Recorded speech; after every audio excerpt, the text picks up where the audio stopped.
G'day guys, welcome back to Stratix. I'm gonna be entirely honest with you, I'm currently running on pure caffeine and sheer disbelief right now. So here's the reality, I just started a brand new second job, my shift started at 4 AM today, or yesterday as you're seeing this. By the time I finished the grind, got back home, sat down, I crashed so bloody hard. I slept in a complete dead to the world coma until 5 PM. And what happens while I'm at work? Xbox decides to casually drop a massive, unedited 30-minute gameplay deep dive for the Fable Reboot over on IGN. So yeah, I might be quite late to the party compared to the rest of the internet, but now that I've actually had time to process this footage, check it out, and look past the initial surface level reactions, we need to talk because this looks like the next gen RPG of our dreams. There are some massive hidden red flags we need to talk about before you buy a ticket on this hype train. Let's start with the positives because credit where credit is due. Playground Games is cooking something special with the world simulation. The demo takes us to Silverbrook, a massive farming town obsessed with vegetables.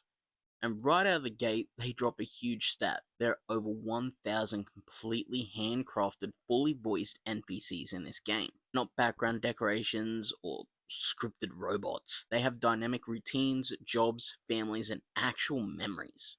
We see this immediately when the player walks into a local square and finds a butcher arguing with a kid over a little talking pig named Colin. It turns out this magical event gave this pig sentience.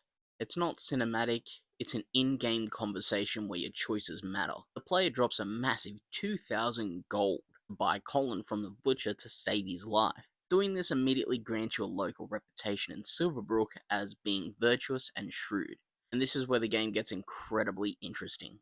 Old school Fable games had a very basic morality system from what I gather. Eat tofu to get Halo, or eat crunchy chicks to grow a devil horns. This reboot replaces that with subjective morality. What one NPC loves, another NPC will absolutely despise. For example, because you spent a fortune saving a pig, you get a reputation as a savvy entrepreneur. You go to the general store to flirt with a commoner named Megan. She loves ambitious, wealthy types, so your reputation helps you score a date with her. But then you walk across the street to the tailor shop run by an NPC named Rihanna, I believe it was. She's humble and absolutely loathes out-of-touch wealthy elites. Because of your rich entrepreneur reputation, she literally jacks up her store prices by 80% just for you.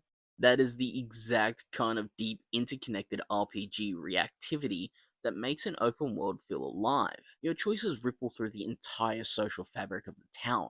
And the classic Fable economic empire building is fully intact. You can walk up to the deed of literally any house or shop or stall in Albion and buy it. The player buys the local pub, manages the staff wages, and realizes the bar is short-staffed. So what do? They walk outside, find a local beggar named Jack who likes them, and hires him on the spot. You can literally pull NPCs out of poverty, change their lives, and watch them walk to work in real time. Now, I've already talked about what the internet thinks about the game. It's not pretty. But look, just because the internet is throwing a temper tantrum over character faces doesn't mean this game is perfect. There's some genuine constructive concerns we need to talk about that the hype train is completely ignoring. My first worry? Game-breaking economy loops. They showed that every house and business you buy generates passive income that funnels directly into a centralized income chest, located inside a business. You don't even have to travel to your shops to collect it. That sounds incredibly convenient, but how does that not completely break the game's economy by hour 15? If I can buy up 3 blocks of houses early on and just let the game sit while infinite gold pours into my chest, why would I ever care about finding rare loot? Why would I ever stand at an anvil to do the rhythm-based blacksmithing minigame for pocket change in comparison? If I'm already a multi-millionaire, gold becomes meaningless, half of Fable's progression system falls apart. My second worry?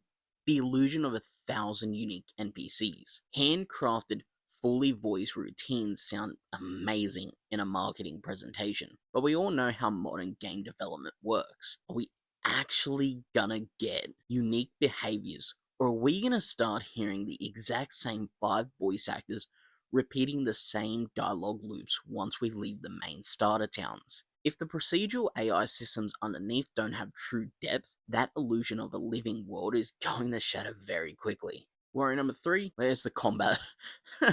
This is my biggest red flag.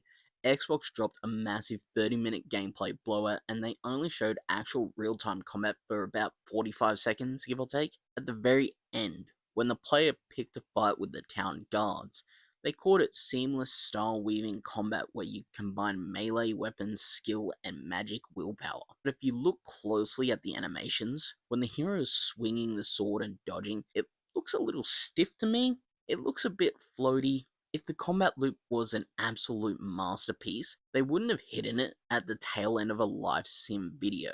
Playground Games is legendary for making Forza Horizon. They are the masters of open world driving physics. But driving a supercar down a highway is vastly different from designing tight, responsive, third-person action RPG combat mechanics. Right now, the core gameplay loop is still a giant question mark, at least to me. I could be wrong on that. Just a food for thought. Look, at the end of the day, we have to remember the ghosts of Fable's past. This is a franchise that has a legendary history of overpromising revolutionary features that never actually made it into the final retail box. But if Playground Games can actually make these overlapping systems work, if the real estate, the jobs, the subjective morality, and the combat actually hold up under the stress of a 40-hour playthrough, this could easily be an undeniable Game of the Year contender. I'm incredibly hyped, but I'm keeping my expectations firmly grounded. What are your thoughts on the 30-minute gameplay reveal? Are you sold on the subjective morality system, or are you worried about the combat animations looking a bit rough? Drop your thoughts in the comments down below. Make sure you hit the like button, subscribe to the main channel here on Stratix for all stuff like this. And if you want to watch pure gameplay walkthroughs when this game finally drops, make sure to head over and subscribe to my second channel, Stratix Gaming. As always, thank you so much for giving me the time of day. I genuinely do appreciate it. And I'll catch you guys in the next one. See ya.